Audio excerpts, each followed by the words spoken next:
ಆತ್ಮೀಯ ವಿದ್ಯಾರ್ಥಿಗಳೇ,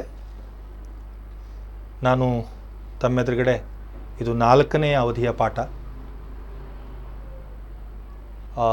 ಇಲ್ಲಿಯವರೆಗೆ ಮೊದಲನೆಯ ಪಾಠದಲ್ಲಿ ನಾನು ಸೇತುಬಂಧವನ್ನು ನಡೆಸಿಕೊಂಡೆ. 2ನೇ ಅವಧಿಯಲ್ಲಿ ವಿಜ್ಞಾನ ಅಂದರೆ ಏನು, ಅದರ ಲಕ್ಷಣಗಳು, ಒಂದು ಪ್ರಮುಖವಾಗಿ ಮೊದಲ 3 ಲಕ್ಷಣಗಳನ್ನು ನಾನು ಪ್ರಸ್ತಾಪ ಮಾಡಿದೆ. ತದನಂತರದ ಅವಧಿಯಲ್ಲಿ ಉಳಿದಂತಹ 4 ಲಕ್ಷಣಗಳನ್ನು ಪಾಠ ಮಾಡಿದೆ. ಆಮೇಲೆ ವಿಜ್ಞಾನಗಳ ವರ್ಗೀಕರಣದವರೆಗೆ ಈಗಾಗಲೇ ನಾವು ಪಾಠವನ್ನು ಮಾಡಿ ಮುಗಿಸಿದ್ದೇವೆ. ಇವತ್ತಿನ ನನ್ನ ಈ ಪಾಠದಲ್ಲಿ ನಾನು ಗಮನಿಸ್ತಾ ಇರೋದು ಭೌತ ವಿಜ್ಞಾನ ಮತ್ತು ಸಮಾಜ ವಿಜ್ಞಾನಗಳ ನಡುವಿನ ವ್ಯತ್ಯಾಸಗಳು. ಮಕ್ಕಳ, ನಿಮಗೆ 10 ಮಾರ್ಕ್ಸಿನ ಅಂಕದ ಪ್ರಶ್ನೆ ಇರೋದ್ರಿಂದ ನಾನು ಇದನ್ನು ಪ್ರತ್ಯೇಕವಾಗಿ ಒಂದು ಅವಧಿಗೆ ತೆಗೆದುಕೊಂಡೆ. ಏನು ಅನ್ನೋದನ್ನು ನಮಗೆ ಗ್ರಹಿಸೋದಕ್ಕೆ ಅವಕಾಶ ಆಗಬೇಕು. ಆ ದೃಷ್ಟಿಯಲ್ಲಿ ಪ್ರಶ್ನೆ ಹೇಗಿರುತ್ತೆ, ಭೌತ ವಿಜ್ಞಾನ ಮತ್ತು ಸಮಾಜ ವಿಜ್ಞಾನಗಳ ನಡುವಿನ ಅಂತರವನ್ನು ವಿವರಿಸಿರಿ, ವ್ಯತ್ಯಾಸಗಳನ್ನು ಬರೆಯಿರಿ ಅಂತ ಪ್ರಶ್ನೆ ಬರುತ್ತೆ. ಆ ಪ್ರಶ್ನೆಗೆ ನೀವು 2 ಪಕ್ಕಗಳನ್ನ ಮಾಡ್ಕೋಬೇಕು. ಒಂದು ಭೌತ ವಿಜ್ಞಾನಗಳು ಅಂತ ಬರ್ಕೊಳ್ಬೇಕು, ಇನ್ನೊಂದು ಕಡೆಗೆ ಸಮಾಜ. ನೀವು ನೆನ್ಪಿಟ್ಕೋಬೇಕು ಅಂತಂದರೆ ತುಂಬ ಸುಲಭವಾಗಿ ನೆನ್ಪಿಟ್ಕೋಬೋದು. ಈ ಒಂದು ವ್ಯತ್ಯಾಸಗಳನ್ನು ನೆನ್ಪಿಟ್ಕೋಬೇಕಿದ್ರೆ ನೀವು ಇನ್ನೊಂದನ್ನು ನಿಮ್ಮ ಗಮನದಲ್ಲಿ ಇಟ್ಕೋಬೇಕು. 3ನೇ ಪಾಠ ಗೀತ್ಲಾಗಿ ಇಟ್ಕೋಬೇಕು. ಯಾವ್ಯಾವ ಅಂಶಗಳನ್ನು ನೆನ್ಪಿಟ್ಕೋಬೇಕು.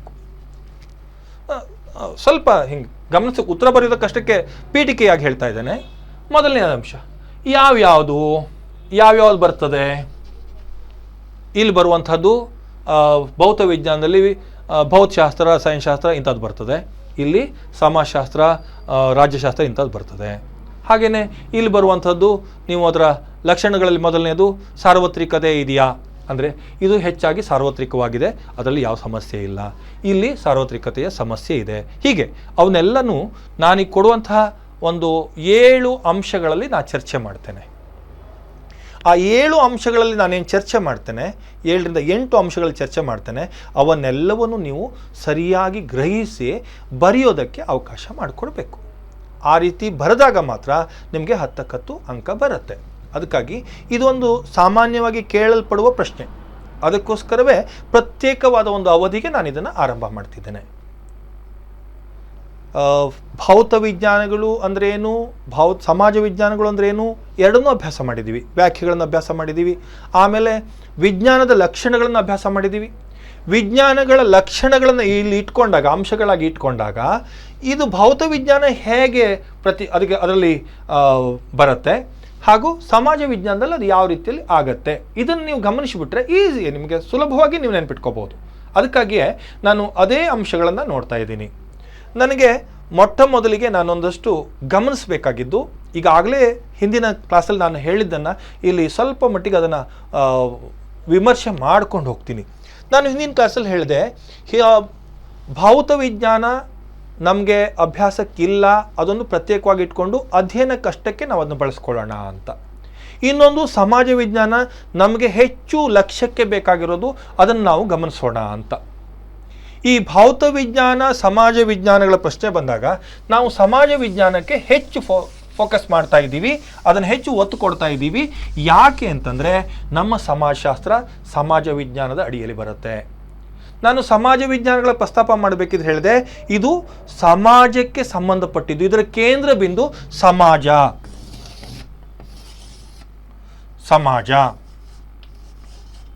ಸಮಾಜದಲ್ಲಿಯ ಮನುಷ್ಯನ ವರ್ತನೆಗಳು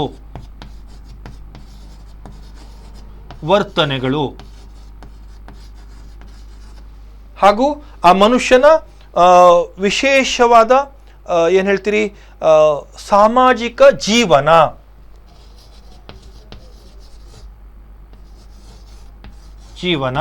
ಇವು ಕೇಂದ್ರ ಬಿಂದು. ಈ ಕೇಂದ್ರ ಬಿಂದುವಿಗೆ ಸಂಬಂಧಪಟ್ಟ ಹಾಗೆ ನೀವು ಹಿಂದಿನ ಕಾಲದಲ್ಲಿ ಏನಾಗಿತ್ತು ಅದರ ವ್ಯವಸ್ಥಿತವಾಗಿ ಇತಿಹಾಸ ಅಂತಂದಾಗ ಗತಕಾಲದ ಜೀವನದಲ್ಲಿಯ ವಿದ್ಯಮಾನಗಳ ವ್ಯವಸ್ಥಿತವಾದ ದಾಖಲೆ ಆದರೆ ಅದು ಇತಿಹಾಸ.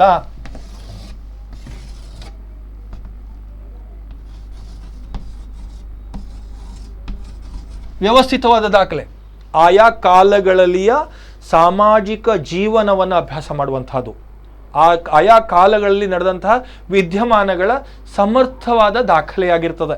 ಹಾಗಾಗಿ ಅದು ನಾವು ಇತಿಹಾಸ ಅಂತ ಕರಿತೇವೆ. ಹಾಗೆಯೇ ಅರ್ಥಶಾಸ್ತ್ರ,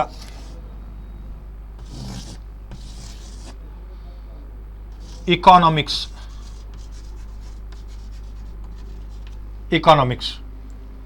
What is economics? Economics is studying human wealth and welfare, specifically wealth and welfare. ಮನುಷ್ಯನ ಸಂಪತ್ತಿಗೆ ಸಂಬಂಧಪಟ್ಟಂಥ ವಿದ್ಯಮಾನಗಳು, ಆರ್ಥಿಕ ವಿದ್ಯಮಾನಗಳು, ಆರ್ಥಿಕ ವರ್ತನೆಗಳನ್ನು ಅಭ್ಯಾಸ ಮಾಡ್ತಾ ಇದೆ. ಹಾಗೆಯೇ ಸ್ವಲ್ಪ ಮುಂದುವರೆದು ಬಂದರೆ ನೀವು ಅಭ್ಯಾಸ ಮಾಡುವಂಥದ್ದು ಮನಃಶಾಸ್ತ್ರಕ್ಕೆ ಸಂಬಂಧಪಟ್ಟಂತಹ ಸಾಮಾಜಿಕ ಮನಃಶಾಸ್ತ್ರ, social psychology.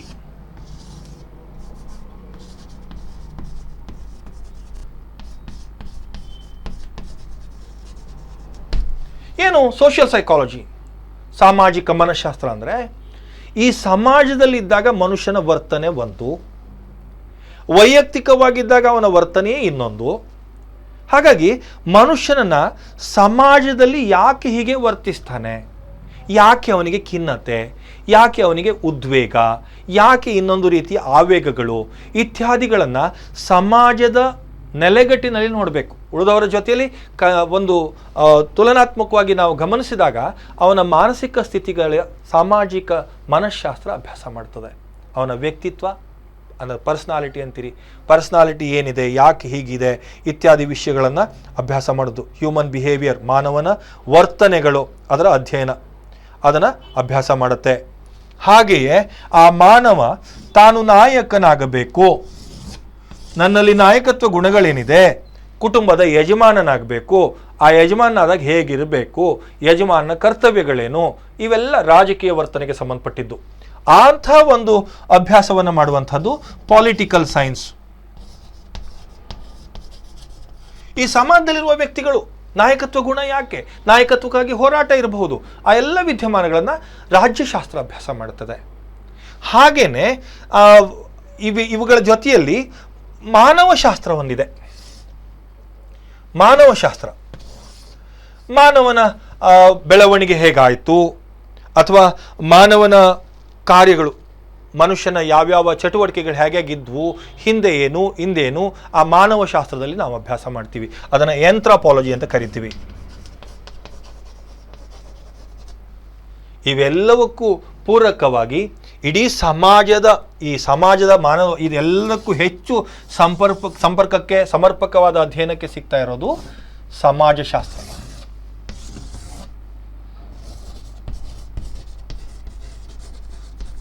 Social, it is a comprehensive study of society. ಸಮಾಜದ ಸಮಗ್ರವಾದ ಅಧ್ಯಯನ. ಎಷ್ಟೋ ಸಲ ನಾವು ಅಭ್ಯಾಸಕ್ಕೆ ಸಂಬಂಧಪಟ್ಟ ಹಾಗೆ ಕೇಳಬೇಕಿದ್ರೆ ಹೇಳ್ತೇವೆ, ಸೂರ್ಯನ ಕೆಳಗಡೆ ಇರುವ ಎಲ್ಲ ವಿದ್ಯಮಾನಗಳು ಸಮಾಜಶಾಸ್ತ್ರದ ಅಧ್ಯಯನ ವಿಷಯವೇ. ಹಾಗಾಗಿ ಸಮಾಜಶಾಸ್ತ್ರ ಇದು ಒಂದು ಸಮಾಜ ವಿಜ್ಞಾನಗಳ ಸೂಕ್ಷ್ಮ ಕಲ್ಪನೆಯಾಗಿ ನಾವು ಬಳಸ್ಕೋಬೇಕು. ಹಾಗಾಗಿ ಸಮಾಜ ವಿಜ್ಞಾನಗಳು ಮತ್ತು ಭೌತ ವಿಜ್ಞಾನಗಳ ನಡುವಿನ ವ್ಯತ್ಯಾಸದಲ್ಲಿ ಪ್ರಮುಖವಾಗಿ ಸಮಾಜಕ್ಕೆ ಸಂಬಂಧಪಟ್ಟ ವಿಜ್ಞಾನಗಳ ಸಾಲು ಒಂದಾದರೆ, ಇನ್ನೊಂದು ನಿಸರ್ಗಕ್ಕೆ ಸಂಬಂಧಪಟ್ಟಂತಹ ವಿದ್ಯಮಾನಗಳು, ಭೌತಿಕ ವಸ್ತುಗಳಿಗೆ ಸಂಬಂಧಪಟ್ಟಂಥ ವಿದ್ಯಮಾನಗಳು, ಅದರಲ್ಲಿ ಸಾವಯವ ನಿರವಯವ ವಿಷಯಗಳು ಕೂಡ ಬರುತ್ತೆ. ಆರ್ಗ್ಯಾನಿಕ್ ಇನ್ಆರ್ಗ್ಯಾನಿಕ್ ಅನ್ನುವ ಕನ್ಸಿಡರೇಷನ್ ಬರುತ್ತೆ. ಸೊ ಅವೆಲ್ಲವೂ ಕೂಡ ಭೌತ ವಿಜ್ಞಾನಗಳಿಗೆ. ಅದಕ್ಕೆ ಪ್ರಮುಖವಾದ ಎರಡು ವ್ಯತ್ಯಾಸಗಳು ಅಂತಂದರೆ, ಅಥವಾ ಮೊದಲಿಗೆ ನಾವು ಗಮನಿಸುವಂಥ ಪ್ರಮುಖವಾದ ವ್ಯತ್ಯಾಸದಲ್ಲಿ ಸಮಾಜ ವಿಜ್ಞಾನಗಳಲ್ಲಿ ಈ ಎಲ್ಲ ವಿಷಯಗಳು ಬರ್ತದೆ, ಭೌತ ವಿಜ್ಞಾನಗಳಲ್ಲಿ ಆ ವಿಷಯಗಳನ್ನು ಇಟ್ಕೊಂಡ್ರೆ ಮೊದಲನೆಯ ವ್ಯತ್ಯಾಸ ನೀವು ಬರೆದಾಗಾಯಿತು.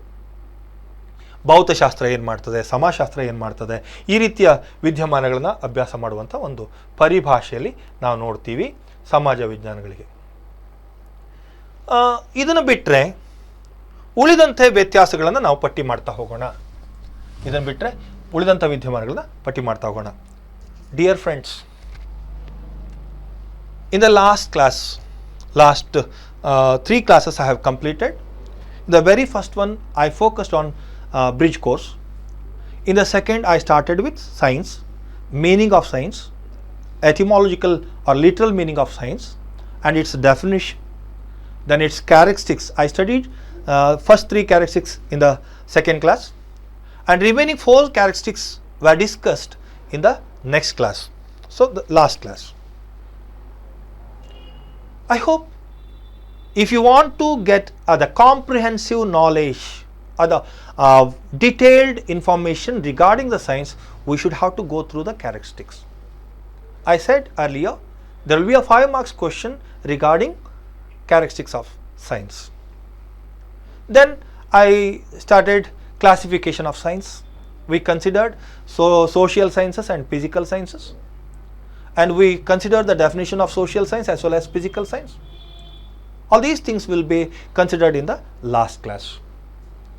Now it is the time to consider about the differences between social science and physical science.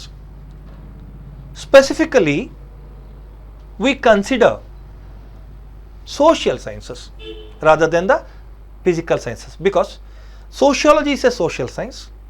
We have to study about the social sciences here. Up to some extent we will ignore physical sciences, but for our consideration as for the syllabus, we have to consider the differences between social science and physical science. Before that, I consider the common focus of social sciences. What is the common focus of social science? So the focus will be society.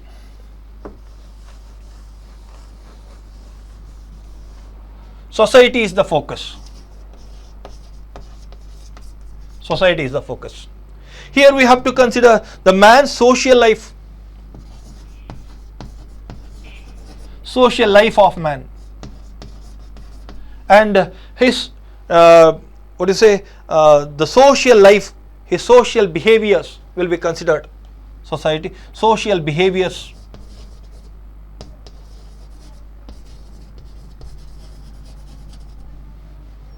While defining social science, I said interrelated disciplines. It's a collection of interrelated disciplines. Specifically, I focus on the history. History is a systematic record of human past. History is a systematic record of human past. Actually, while we are considering this fact, today's facts will be tomorrow's history. Yesterday's social life has been systematically recorded, that will be history for today. So yes, there is a closer relationship between history and sociology. So both of these disciplines were considering the society itself.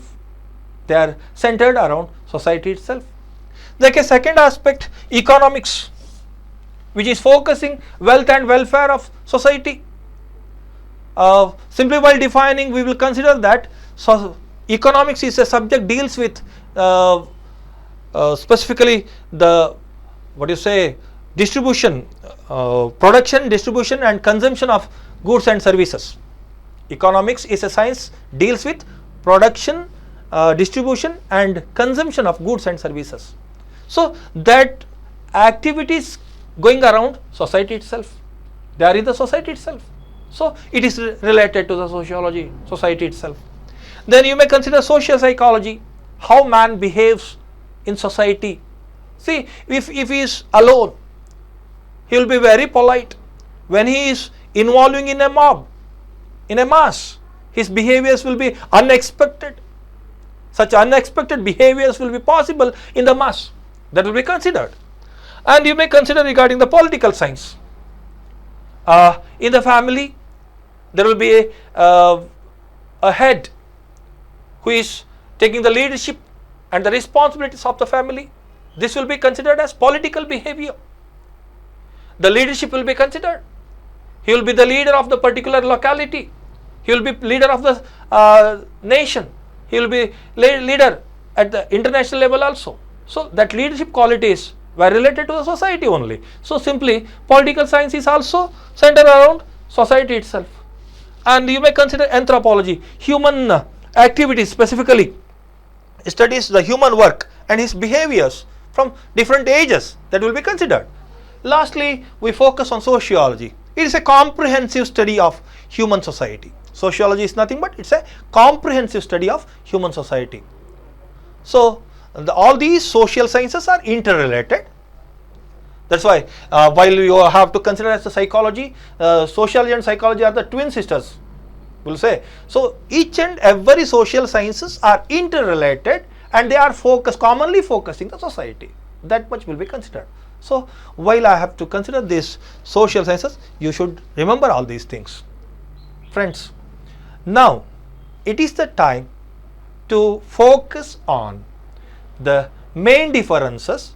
Main differences are, these are the social sciences, and physics, chemistry, mathematics, physics, chemistry, biology, even botany, zoology, geology are all coming under physical sciences. So that will be the main difference. Now we have to consider the question of 10 marks, specifically what are the differences between social science as well as physical science. We will list out one by one. While you have to write, you have to focus 3 things. One is factors, physical science, social science. Here in the factors we may consider the characters of science, how much will be here in the physical science and what that will be in the social science will be considered. So ಮೊದಲನೆಯ ಅಂಶ ನೀವು ಬೇಕಾದ್ರೆ ಬರ್ಕೊಳ್ಳಿ. ಮೊದಲನೇ ಅಂಶವಾಗಿ ನಾವು ಭೌತ ವಿಜ್ಞಾನಗಳನ್ನು ತೆಗೆದುಕೊಳ್ತೇನೆ. ಭೌತ ವಿಜ್ಞಾನಗಳು ತಮ್ಮ ಅಧ್ಯಯನದಲ್ಲಿ ವೈಜ್ಞಾನಿಕ ವಿಧಾನಗಳನ್ನು ಬಳಸಬಹುದು, ಅತ್ಯಂತ ಸುಲಭವಾಗಿ ಬಳಸಬಹುದು. ಮೊದಲನೇ ಅಂಶ, the physical sciences may apply the scientific methods without any problem. ಭೌತ ವಿಜ್ಞಾನಗಳು ತಮ್ಮ ಅಧ್ಯಯನದಲ್ಲಿ ವೈಜ್ಞಾನಿಕ ವಿಧಾನಗಳನ್ನು ಅತ್ಯಂತ ಸುಲಭವಾಗಿ ಬಳಸಿಕೊಳ್ಳಬಹುದು. ಅದೇ ಸಂದರ್ಭದಲ್ಲಿ ನಾವು ಸಮಾಜ ವಿಜ್ಞಾನಗಳ ಕಡೆಗೆ ಫೋಕಸ್ ಮಾಡಿದರೆ ತುಂಬ ಕಷ್ಟ ಸಾಧ್ಯ.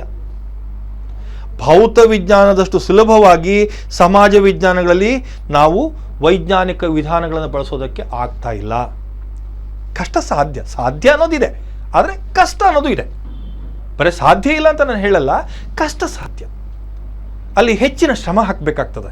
ಯಾಕೆ ಕೇಳಿದರೆ, ಸಾಕಷ್ಟು ಸಂದರ್ಭದಲ್ಲಿ ನಾವಿಲ್ಲಿ ಗಮನಿಸುವಂತಹದ್ದು ಮಾನವನ ಸಮಾಜವನ್ನು. ಹಾಗಾಗಿ ಸಾಮಾಜಿಕ ಜೀವನದ ವ್ಯವಸ್ಥೆ ಇಲ್ಲೊಂದು ಬಂದಾಗ ಹೇಗೆ ಅಂತ ಹೇಳೋಕ್ಕಾಗಲ್ಲ. ಇವತ್ತಿದ್ದ ಹಾಗೆ ನಾಳೆ ಆಗ್ತಿಲ್ಲ, ಪ್ರತಿ ಕ್ಷಣವೂ ಬದಲಾಗ್ತಾ ಇದೆ. ಅದಕ್ಕೆ ತುಂಬ ಸುಲಭವಾಗಿ ಹೇಳ್ತೇವೆ, nothing is permanent in the world, everything will be going change. So change is the permanent phenomena. Nothing is change in the world, only the change is permanent phenomena. ಹಾಗಿರುವಾಗ ನಿನ್ನೆಯ ವಿದ್ಯಮಾನಕ್ಕೆ ನಾವು ಬಳಸಿದಂತಹ ಸೂತ್ರಗಳು ಇವತ್ತಿಂದಕ್ಕೆ ಬರಲಿಕ್ಕಿಲ್ಲ. ಸಾಕಷ್ಟು ಸಲ ತಪ್ಪು ಸೂತ್ರಗಳನ್ನು ಬಳಸಿಬಿಡ್ತೇವೆ. ಅದಕ್ಕಾಗಿಯೇ ಅದೇ ಅಪಾಯ ನಮಗಿರೋದು. ನಾನೊಂದು ತಮಾಷೆಗಾಗಿ ಒಂದು ಘಟನೆಯನ್ನು ನಿಮ್ಮ ಮುಂದೆ ತರೋದಕ್ಕೆ ಇಷ್ಟಪಡ್ತೇನೆ.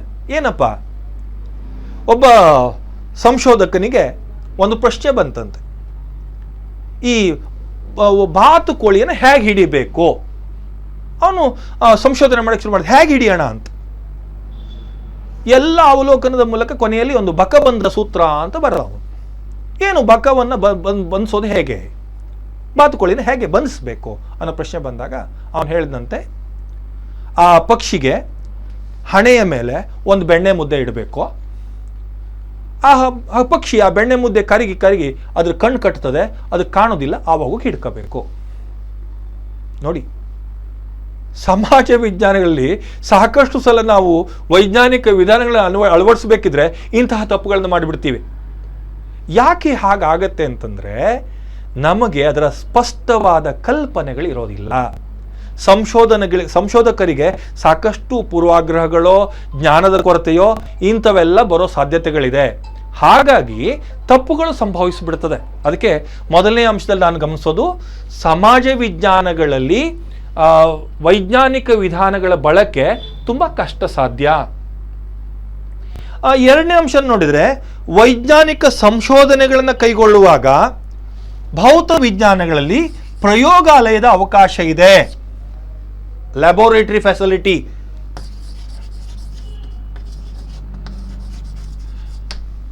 ಏಕೆಂದರೆ ಅಲ್ಲಿ ವಸ್ತುಗಳ ಅಧ್ಯಯನ, ಪ್ರಯೋಗಾಲಯಗಳಲ್ಲಿ ನೀವು ಅಧ್ಯಯನ ಮಾಡಬಹುದು. ಸಂದರ್ಭ ಹೇಗೆ ಕೇಳಿದ್ರೆ, ನಿರ್ದಿಷ್ಟವಾದ ಉಷ್ಣತೆ ಹಾಗೂ ಒತ್ತಡಗಳಲ್ಲಿ ಅದನ್ನು ಪರೀಕ್ಷೆ ಮಾಡೋದಕ್ಕೆ ಅವಕಾಶ ಇದೆ.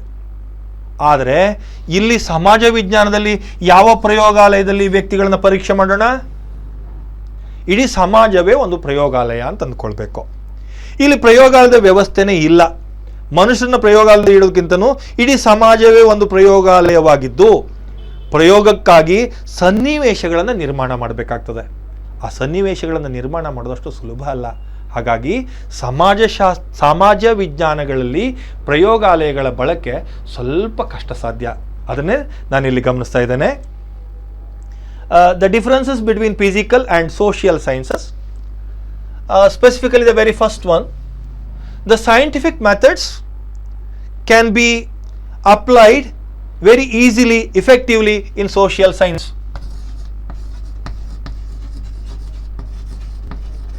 Scientific methods will be applied very effectively. It's possible because all the objects or the nature will be observed in a scientific manner. It's very easy. There may not be any complication. It will be very effective. But in the social science, it is very hard. It's a very challenging one, facing many difficulties. We are facing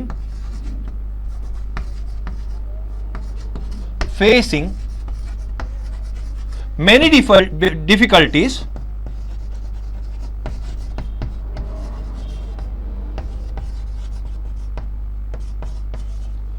in applying scientific methods.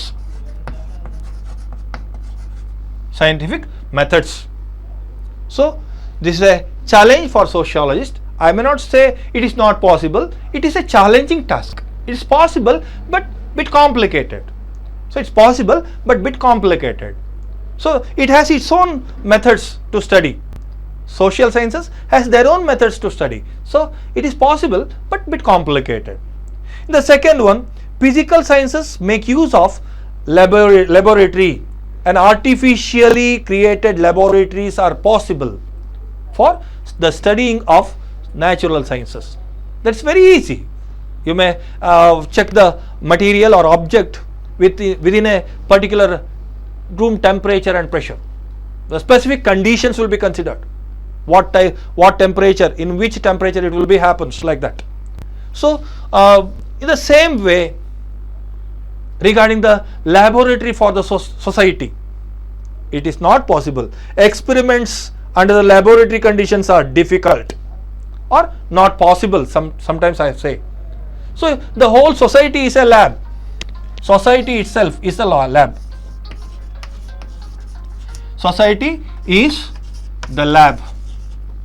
Society itself is the lab, and laboratory conditions are very difficult to arrange. So in the social science field, it is very hard to make laboratory uses. Laboratory cannot be used in the social sciences. So the next one, the third one, ಭೌತ ವಿಜ್ಞಾನಗಳು ಹಾಗೂ ಸಮಾಜ ವಿಜ್ಞಾನಗಳು, ಇವುಗಳ ಅಧ್ಯಯನ ವಸ್ತು ಭೌತಿಕ ಸ್ವರೂಪದಲ್ಲಿದ್ದು ವಿಜ್ಞಾನಿಯ ಪ್ರಯೋಗಗಳಿಗೆ ಅವು ತುಂಬ ಸುಲಭವಾಗಿ ಪ್ರತಿಕ್ರಿಯಿಸ್ತವೆ. ಯಾವುದೇ ಪೂರ್ವಾಗ್ರಹಗಳೋ ಇನ್ಯಾವುದೋ ಇಲ್ಲಿ ಇಲ್ಲ. ಭೌತ ವಿಜ್ಞಾನಗಳು ವ್ಯಕ್ತಿಯ ಪ್ರಯೋಗಗಳಿಗೆ ತುಂಬ ಸುಲಭವಾಗಿ ಒಳಪಡುತ್ತವೆ. ಯಾಕೆಂದರೆ ಯಾರು ಪ್ರಯೋಗ ಮಾಡ್ತಿದ್ದಾರೆ ಅಂತಂದು ಗೊತ್ತಿಲ್ಲ, ಅದಕ್ಕೆ ಪ್ರಯೋಗ ಮಾಡ್ತಿದ್ದಾರೆ, ಪ್ರಯೋಗಕ್ಕೆ ಒಳಪಡ್ತದೆ. ತನಗೆ ಬೇಡ ಬೇಕು ಹೇಳುವಂಥ ಯಾವ ಒಂದು ಸಾಧ್ಯತೆಗಳು ಸಾಮರ್ಥ್ಯಗಳು ಭೌತಿಕ ವಸ್ತುಗಳಿಗಿಲ್ಲ. ಅವು ನಿರ್ಜೀವ ವಸ್ತುಗಳಾಗಿರ್ತದೆ. ಅಥವಾ ಆ ಒಂದು ಹಿನ್ನೆಲೆಯಲ್ಲಿ ನೋಡೋಕೆ ಹೋದಾಗ ಅವರ ಪ್ರತಿಕ್ರಿಯೆ ಯಾವುದೇ ರೀತಿಯ ಸಂಶೋಧಕನ ಮೇಲೆ ಇಲ್ಲ, ಸಂಶೋಧಕನ ಪರವಾಗಿಯೂ ಇಲ್ಲ, ಅವನ ವಿರುದ್ಧವಾಗಿಯೂ ಇಲ್ಲ. ಅವು ತಟಸ್ಥವಾಗಿರ್ತದೆ, ಅದರ ಪರೀಕ್ಷೆಯನ್ನು ಮಾಡೋದಕ್ಕೆ ಅವಕಾಶ ಇರ್ತದೆ. ಹಾಗಾಗಿ ಅಧ್ಯಯನ ವಸ್ತುಗಳು ಭೌತಿಕ ವಸ್ತುಗಳಾಗಿದ್ದು ಅವು ಪ್ರಯೋಗಗಳಿಗೆ ಒಳಪಡುತ್ತವೆ. ಯಾವುದೇ ಕಾರಣಕ್ಕೆ ಅದಕ್ಕೆ ವಿರೋಧನೂ ಇಲ್ಲ, ಪರವೂ ಇಲ್ಲ. ಅವು ತುಂಬ ತಟಸ್ಥವಾಗಿ ತಮ್ಮ ಪ್ರಯೋಗಕ್ಕೆ ತಮ್ಮನ್ನು ತೊಡಗಿಸಿಕೊಳ್ತವೆ. ಆದರೆ ಸಮಾಜ ವಿಜ್ಞಾನದಲ್ಲಿ ಇಲ್ಲಿರುವವನು ಮನುಷ್ಯ. ಹಾಗಾಗಿ ಅವನು ಪ್ರತಿಕ್ರಿಯೆಗಳು ಹೇಗಿರ್ಬೋದು?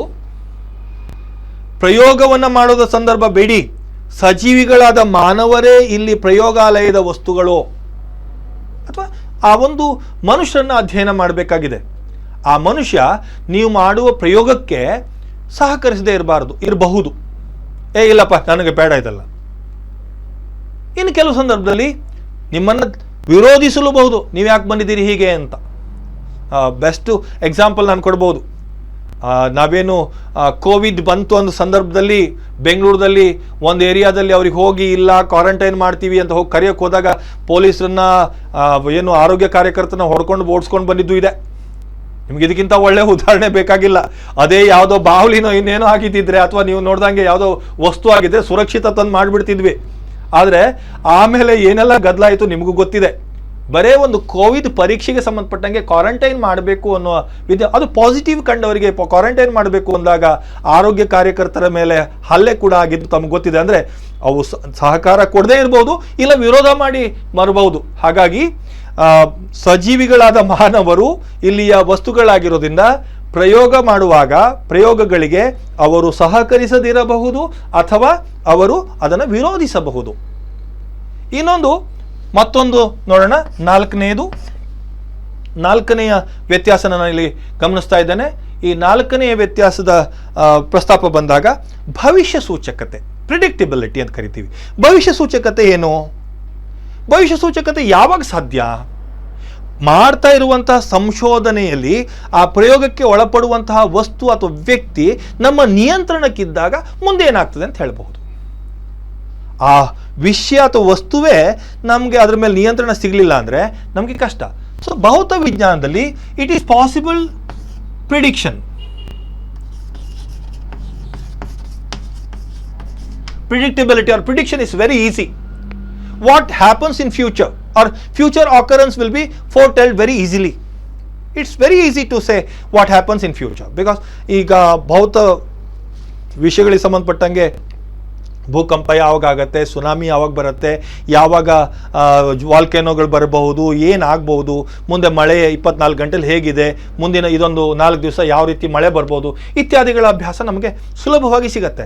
ಅದನ್ನು ನಾವು ಗಮನಿಸ್ಬೋದು. ಯಾಕೆಂದರೆ ನಿಸರ್ಗ ವಿದ್ಯಮಾನಗಳು ಗಮನಿಸೋದಕ್ಕೆ ಅವು ನಮ್ಮ ನಿಲುಕಿಗೆ, ನಮ್ಮ ಏನು ಅಧ್ಯಯನದ ವ್ಯಾಪ್ತಿಯೊಳಗಡೆ ಸುಲಭವಾಗಿ ಸಿಗ್ತವೆ.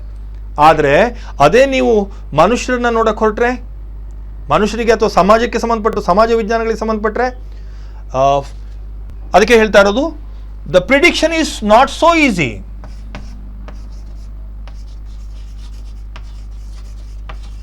Prediction is not so easy.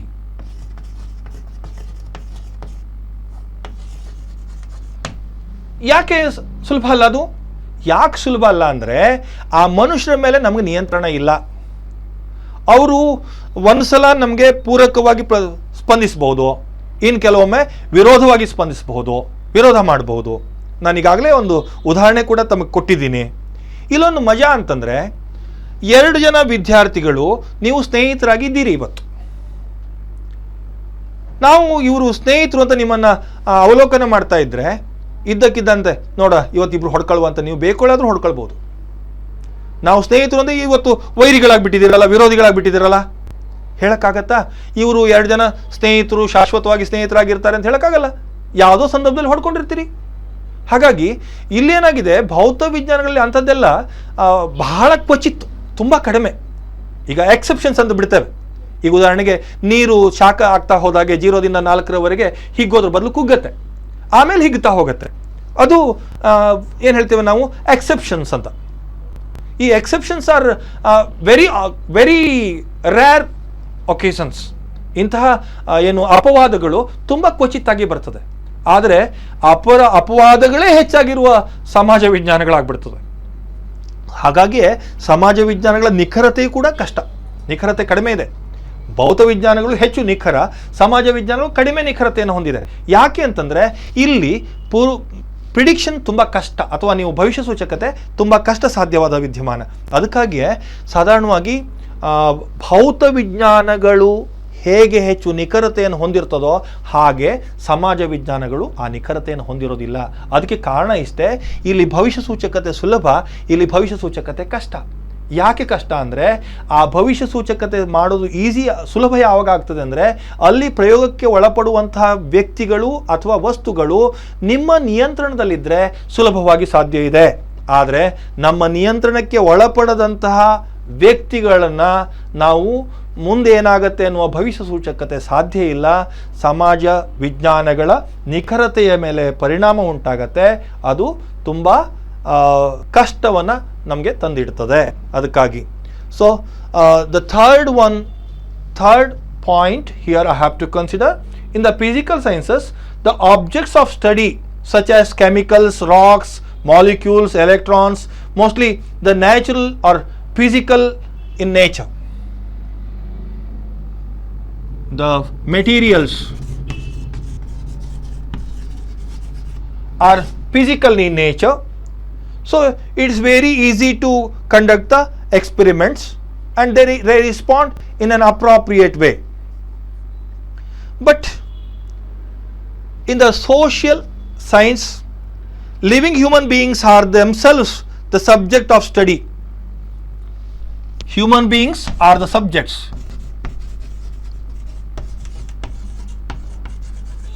Are the some subjects of our study. Sometimes they may not support, sometimes they may start fighting with us, they start opposing us. I hope I will give the example of Bangalore regarding the quarantine of the people, those who are having positive regarding COVID-19.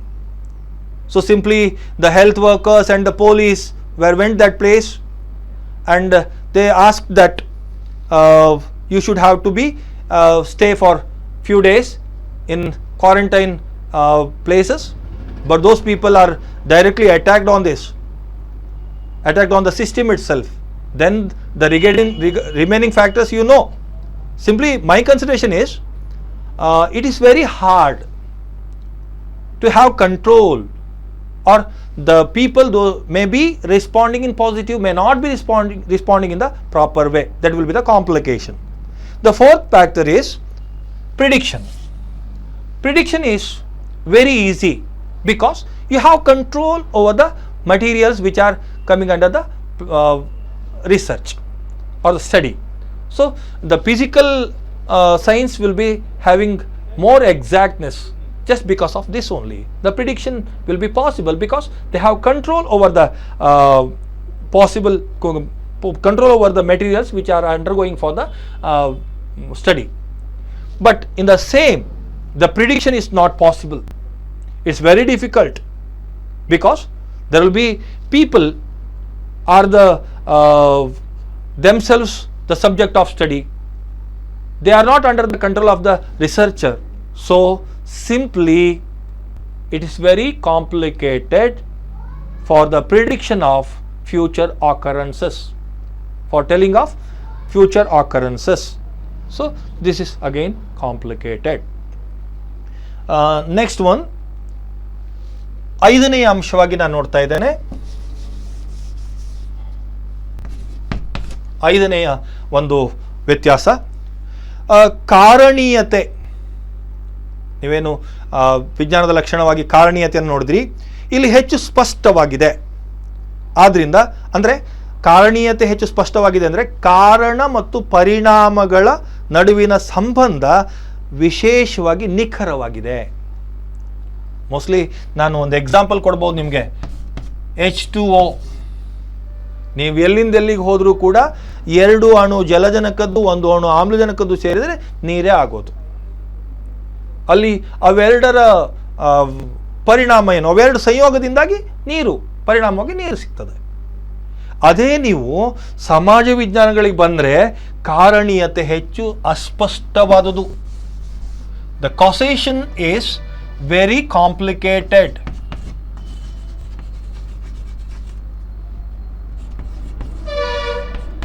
is very complicated.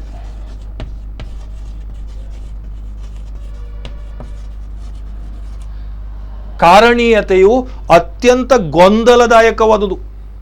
ಯಾಕೆ? ನಾನೀಗಾಗಲೇ ಒಂದು ಉದಾಹರಣೆಯನ್ನು ಕೊಟ್ಟೆ ನಿಮಗೆ. ಈಗ ಬಡತನದ ಕಾರಣ ಅಂತಂದ್ರೆ ಪಾವರ್ಟಿಯ ಕಾರಣಗಳನ್ನು ನೋಡಕ್ ಹೋದ್ರೆ ಕೇವಲ ಅನಕ್ಷರತೆ ಅಲ್ಲ, ಇಲ್ಲಿಟ್ರಸಿ ಅಷ್ಟೇ ಅಲ್ಲ,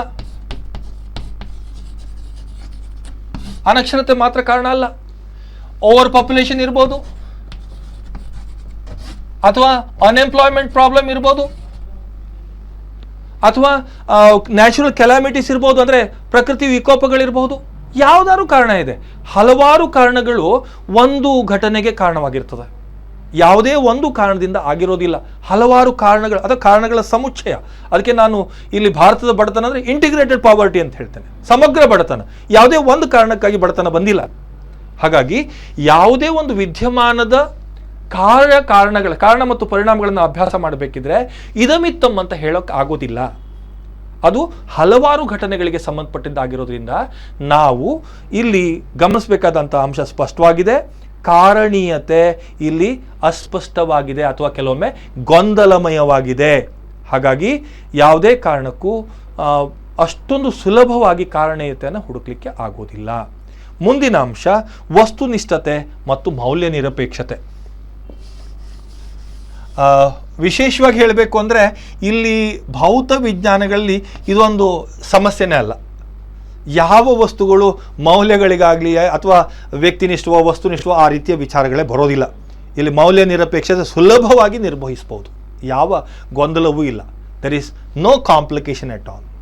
ಯಾಕೆಂದರೆ ಸುಲಭವಾಗಿ ವಸ್ತುನಿಷ್ಠತೆ ನಮಗಿದೆ, ಯಾಕೆ ಕಾಣಿಸುತ್ತೋ ಹಾಗೆ ಬರೆದು ಬಿಡ್ತೀವಿ.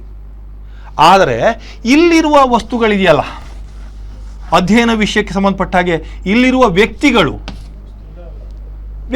ವಸ್ತುಗಳಲ್ಲ ಆಗಿರೋದ್ರಿಂದ ವ್ಯಕ್ತಿಗಳು, ಆ ವ್ಯಕ್ತಿಗಳು ಹೇಗಿರ್ತವೆ? ನಮ್ಮ ಮಾತು ಕೇಳುವಂಗಿರ್ತವ. ಮತ್ತೊಂದು ಮಜಾ, ಈ ಪ್ರಯೋಗದಲ್ಲಿ ಬರೋ ಈ ಒಂದು ಘಟನೆಯಲ್ಲಿ ಕಂಡವನು ನನ್ನ ಸಂಬಂಧಿಕ, ನನ್ನ ಫ್ರೆಂಡು, ನನಗೆ ಪರಿಚಯದವನು. ಹಾಗಾಗಿ ಅವನು ಏನು ಮಾಡಿದ್ರು ಸರಿ ಅನ್ಸ್ಬಿಡ್ತದೆ ನನಗೆ.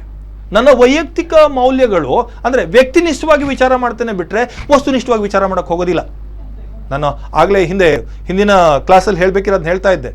ಯಾವುದೇ ಕಾರಣಕ್ಕೆ ನಾವಿಲ್ಲಿ ವ್ಯಕ್ತಿನಿಷ್ಠವಾಗಿ ವಿಚಾರ ಮಾಡೋ ಸಾಧ್ಯತೆಗಳೇ ಹೆಚ್ಚು, ಅಥವಾ ನಮ್ಮ ಮೌಲ್ಯ ನಿರಪೇಕ್ಷಣೀಯ ಅಲ್ಲ, ಅಪೇಕ್ಷಣೀಯ ಆಗಿಬಿಡ್ತದೆ ಸಾಕಷ್ಟು ಸಂದರ್ಭಗಳಲ್ಲಿ. ಹಾಗಾಗಿ ಮೌಲ್ಯಗಳ ತಾಟಸ್ಥ್ಯ ಅಷ್ಟು ಸುಲಭವಲ್ಲ. ಸಮಾಜ ವಿಜ್ಞಾನಗಳಲ್ಲಿ ಮೌಲ್ಯಗಳ ತಾಟಸ್ಥ್ಯ ಅಷ್ಟು ಸುಲಭವಲ್ಲ. ಆದ ಕಾರಣದಿಂದ ಸಮಾಜ ವಿಜ್ಞಾನಗಳಲ್ಲಿ ಏನು ಈ ಒಂದು ವಸ್ತುನಿಷ್ಠತೆ ಮತ್ತು ಮೌಲ್ಯ ನಿರಪೇಕ್ಷತೆ ಅಷ್ಟು ಸುಲಭವಲ್ಲ. So friends, the fifth one is we have to consider regarding causation. So it is very easy. Causation is very easy because we are studying the materials. We know. Just an example, two molecules of hydrogen will be combining with oxygen and resulting water. Wherever you go, whenever you go, the same. There is no complication. But while you are studying regarding the causations in the social sciences, it is very challenging, very complex, very complicating. So it's very hard task because the cause and effects are directly not linked. I will give an example here. See, while studying the poverty, the causes of poverty will be unemployment, will be illiteracy, will be unemployment. Even it may be because of overpopulation. Even the death of earning member, maybe because of natural calamities. So we can't say this is the only reason for this. So that is a complex consideration. So it will be created very complicated situation. It is not so easy for the explanation of causation. The next one is sixth one. Here the objectivity and value neutrality.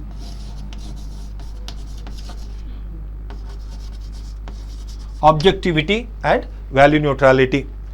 Why the objectivity and value neutrality will be considered here? So that factor may not be a challenge in the physical science. Objectivity is very easy and value may not work here. It will be very neutral. There is no influence of values among the natural sciences or physical sciences. But here in the social science, objectivity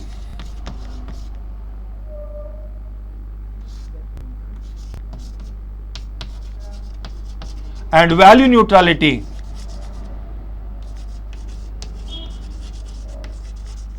are very challenging one, because the researcher is also human being and the people, those who are undergoing for the research, will be also human beings. Sometimes the people will be our relatives, sometimes the people will be nearer to us, and we are influenced by some values. It's very common. So objectivity and value neutrality is a challenge in the social science. The last but not the least, we have considered regarding the methods. ಭೌತ ವಿಜ್ಞಾನದ ಅಧ್ಯಯನ ವಿಧಾನಗಳು. ಭೌತ ವಿಜ್ಞಾನದ ಅಧ್ಯಯನ ವಿಧಾನಗಳು ಹೆಚ್ಚು ನಿಖರವಾಗಿರೋದ್ರಿಂದ ಇಲ್ಲಿ universality ಅದನ್ನು ಸಾರ್ವತ್ರಿಕತೆ ಅಂತ ಕರೀತಾರೆ.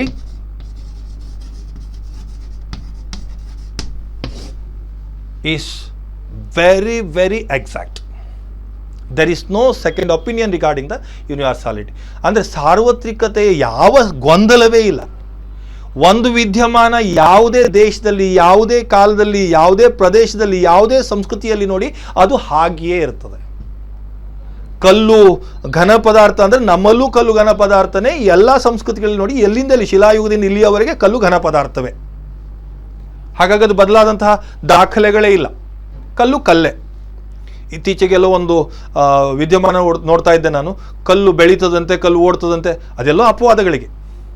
ಕಲ್ಲು ನಮ್ಮ ಹಾಗೆ ಎಲ್ಲೆಲ್ಲಿಗೂ ಓಡೋಗ್ತದಂತೆ, ಬೆಳೀತದಂತೆ ಹೀಗೆಲ್ಲ ಹೇಳ್ತಾ ಇದ್ರು. ಅದು ಅಪವಾದಗಳು. ಕೆಲವು ವಂಡರ್ ಆಫ್ ದ ವರ್ಲ್ಡ್ ಅಂತ ಹೇಳ್ತೀವಲ್ಲ, ಆ ರೀತಿಯಲ್ಲಿ ಇಟ್ಕೋಬಹುದು. ಮಜಾ ಅಂದರೆ ಅಪವಾದಗಳಿದೆ. ನಾವು ತುಂಬ ಕಾಮನ್ ಆಗಿ ಒಂದು ಸ್ಟೇಟ್ಮೆಂಟ್ ಹೇಳ್ತೀವಿ, every rules has some exceptions, but exceptions are not the rules. ಪ್ರತಿಯೊಂದು ನಿಯಮಕ್ಕೆ ಅಪವಾದಗಳಿದೆ, ಅಪವಾದಗಳೇ ನಿಯಮ ಆಗೋದಿಲ್ಲ. ಅದಕ್ಕೋಸ್ಕರ ಹೇಳ್ತಿರೋದು, ಈ ಅಪವಾದಗಳು ಅನ್ನೋದನ್ನು ಬಿಟ್ಟು ನಾವು ಈಚೆಗೆ ನೋಡೋದಕ್ಕೆ ಹೊರಟ್ರೆ ಸಾರ್ವತ್ರಿಕತೆ ಭೌತ ವಿಜ್ಞಾನಗಳಲ್ಲಿ ಅತ್ಯಂತ ಸುಲಭ. ಆದರೆ ಸಮಾಜ ವಿಜ್ಞಾನಗಳಿಗೆ ನಾವು ಸಾರ್ವತ್ರಿಕತೆಯನ್ನು ಹೇರೋಕ್ಕಾಗೋದಿಲ್ಲ. ಯಾಕೆ ಹೇರೋಕ್ಕಾಗೋದಿಲ್ಲ? ಸಾರ್ವತ್ರಿಕತೆ, universality is not so easy. ಯಾಕೆ ಸಾರ್ವತ್ರಿಕತೆಯನ್ನು ಹೇಳೋಕ್ಕಾಗೋದಿಲ್ಲ? ಎಲ್ಲ ಕಡೆಗೂ ಹಾಗೆ ನೋಡಿ. ಭಾರತೀಯ ಸಮಾಜದಲ್ಲಿ ನಾವು ವೈವಾಹಿಕ ವ್ಯವಸ್ಥೆಯಲ್ಲಿ ಏಕಪತ್ನಿತ್ವ ಹೆಚ್ಚು ಸುಲಭ ಅಂತ ಹೇಳ್ತೀವಿ. ಇದೇ ಏಕಪತ್ನಿತ್ವವನ್ನು ಇನ್ನೊಂದು ಧರ್ಮಕ್ಕೆ ಹೋದಾಗ ಅಲ್ಲಿ ಬಹುಪತ್ನಿತ್ವ ಇರಬಹುದು. ಇನ್ನೊಂದು ಸಮಾಜದಲ್ಲಿ ಪುರುಷ ಪ್ರಧಾನ ಸಮಾಜ ಇರಬಹುದು, ಮತ್ತೊಂದು ಸಮಾಜದಲ್ಲಿ ಸ್ತ್ರೀ ಪ್ರಧಾನ, ಮಾತೃಪ್ರಧಾನ ಸಮಾಜ ಇರಬಹುದು ಕುಟುಂಬಗಳಲ್ಲಿ. ಅದಕ್ಕೆ ಪಿತೃಪ್ರಧಾನನೇ ಹೇಳೋಕ್ಕಾಗಲ್ಲ, ಪುರುಷ ಪ್ರಧಾನವೇ ಅಂತ ಹೇಳೋಕ್ಕಾಗೋದಿಲ್ಲ. ಒಂದೊಂದು ಕಾಲಕ್ಕೆ, ಒಂದೊಂದು ಸಮಾಜಕ್ಕೆ, ಒಂದೊಂದು ಪ್ರದೇಶಕ್ಕೆ ಸೀಮಿತವಾದ ವ್ಯವಸ್ಥೆಗಳು ಇದ್ದಾವೆ. ನೀವು ನಮ್ಮ ದೇಶದಲ್ಲಿ ರಸ್ತೆಯ ಎಡಬದಿಗೆ ನಡಿಬೇಕು ಅಂತಂದರೆ ಇನ್ನೊಂದು ದೇಶದಲ್ಲಿ ಬಲಬದಿಗೆ ನಡಿಬೇಕು. ಒಂದೊಂದು ಕಡೆಗೆ ಎಡಬದಿಯಿಂದ ನೀವು ಓವರ್ಟೇಕ್ ಹೋಗುವಂಥ ಪರಿಸ್ಥಿತಿ ಇದ್ದರೆ ಇನ್ನು ಕೆಲವು ಕಡೆಗೆ ಬಲಗಡೆಯಿಂದ ಮಾಡಬೇಕಾಗತ್ತೆ. ಅದಕ್ಕೆ ಆಯಾ ಪ್ರದೇಶಗಳಿಗೆ ಸೀಮಿತವಾದ ನಿಯಮಗಳಿರೋದ್ರಿಂದ ನಾವು ಯಾವುದೇ ಕಾರಣಕ್ಕೂ ಕೂಡ ಸಾರ್ವತ್ರಿಕತೆಯನ್ನು ಸಾಧಿಸಬೇಕು. ಸಾರ್ವತ್ರಿಕತೆ ಇದೆ, ನಾನು ಅದನ್ನು ಇಲ್ಲ ಅಂತ ಹೇಳ್ತಾ ಇಲ್ಲ, ಅಲ್ಲಿ ಇದೆ. ಉದಾಹರಣೆಗೆ ನಾನು ಸಾರ್ವತ್ರಿಕತೆಯನ್ನು ಹೇಳಬೇಕಿದ್ರೆ ನಾನು ಬಳಸುವಂಥದ್ದು ಏನು ಕೇಳಿದ್ರೆ, ಈಗ ಉದಾಹರಣೆಗೆ ಕುಟುಂಬ, ಎಲ್ಲ ಸಮಾಜದಲ್ಲೂ ಕುಟುಂಬ ಇದೆ. ಆದರೆ ಆ ಕುಟುಂಬದ ಕಾರ್ಯಗಳಲ್ಲಿ ಮತ್ತು ಅದರ ರಚನೆಯಲ್ಲಿ ಬದಲಾವಣೆಗಳಿದೆ. ಹಾಗಾಗಿ ಇದೆ, ಆದರೆ ಬದಲಾವಣೆಗಳಿದೆ. ಅದಕ್ಕೆ ನಮಗಿಲ್ಲಿ ಸಾಕಷ್ಟು ಸಂದರ್ಭಗಳಲ್ಲಿ ಅವು ಅಷ್ಟೊಂದು ನಿಖರತೆಯನ್ನು ಕೊಡೋದಿಲ್ಲ. ಅದನ್ನೇ ಮತ್ತೆ ನಾನು ಹೇಳ್ತಾ ಇರೋದು, ಭೌತ ವಿಜ್ಞಾನಗಳು ಸಮಾಜ ವಿಜ್ಞಾನಗಳಿಗಿಂತ ಹೆಚ್ಚು ನಿಖರವಾದವುಗಳು. ಅದು ನಮ್ಮ ಗಮನಕ್ಕೆ ಬರುವಂತಹದ್ದು. So the last one, universality is very easy among the physical sciences because the scientific world are not restricted or confined to any fixed time or nation or region or culture. It is very fixed. But at the same time, the most of the investigations in the social science are restricted for the different social conditions, or they are fixed for some particular time, particular nation, particular region, particular culture. So it is confined for that one. You may consider regarding the monogamy, polygyny, or the patriarchal family, matriarchal family. If you are thinking about the Indian consideration, it is joint family. In some other countries, mostly nuclear families are there. Here in India, you may consider the monogamous marriage, but in some other nations, polygynous marriages are common. So we may not say it is universal. Universality will be a challenge, or it's not so easy to consider. But there are some universal truths. For example, each and every society there will be family, one or the other form of family. The structure and function will be changed, but there is family. So I can't say it is not possible. It is challenging. So with these words, I conclude this class. Specifically, friends, today I consider the differences between social science as well as physical sciences.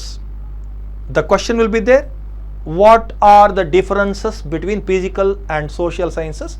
You have to explain it, or briefly explain the differences between physical and social sciences. The question carries 10 marks. Please be careful while writing this. It's very easy. You have to focus on the particular issues or the effects of factors, how it is in the physical science, how it is in the social science. That will be considered. Mostly ಈ ಒಂದು ಅವಧಿಯಲ್ಲಿ ನಾನು ನಿಮಗೆ ಭೌತ ವಿಜ್ಞಾನ ಮತ್ತು ಸಮಾಜ ವಿಜ್ಞಾನಗಳ ನಡುವಿನ ವ್ಯತ್ಯಾಸಗಳ ಬಗ್ಗೆ ಮಾತಾಡಿದ್ದೇನೆ. ಈ ಅವಧಿಯಲ್ಲಿ ಒಂದು 10 ಅಂಕದ ಪ್ರಶ್ನೆಯನ್ನು ನಾನು ಉತ್ತರಿಸಿದ್ದೇನೆ ತಮಗೆ. ಹಾಗಾಗಿ ತಾವು ಆ 10 ಅಂಕದ ಪ್ರಶ್ನೆಯನ್ನು ಸುಲಭವಾಗಿ ಉತ್ತರಿಸಬಹುದು. ಏನಕ್ಕೆ ಕೇಳಿದರೆ, ಈ 7 ಅಂಶಗಳ ಮೇಲೆ ನೀವು ಅದನ್ನು ವಿಶ್ಲೇಷಣೆ ಮಾಡ್ಬೋದು. ತುಂಬ ಸುಲಭವಾಗಿದೆ, ಏನೂ ಕಷ್ಟ ಇಲ್ಲ. ತಾವೆಲ್ಲ ವಿದ್ಯಾರ್ಥಿಗಳು ನನ್ನನ್ನು ಅನುಸರಿಸಿದ್ದೀರಿ, ನನ್ನ ವಿಷಯಗಳನ್ನು ಗ್ರಹಿಸಿದ್ದೀರಿ ಅಂತ ಭಾವಿಸ್ಕೊಂಡು ನಾನು ಇವತ್ತಿನ ಕ್ಲಾಸಿಗೆ ಪೂರ್ಣ ವಿರಾಮ ಇಡ್ತಾ ಇದ್ದೇನೆ. ಮುಂದಿನ ಕ್ಲಾಸಲ್ಲಿ ನಿಮ್ಮನ್ನು ಮತ್ತೊಮ್ಮೆ ನೋಡೋ ಪ್ರಯತ್ನ ಮಾಡ್ತೇನೆ. ಧನ್ಯವಾದ.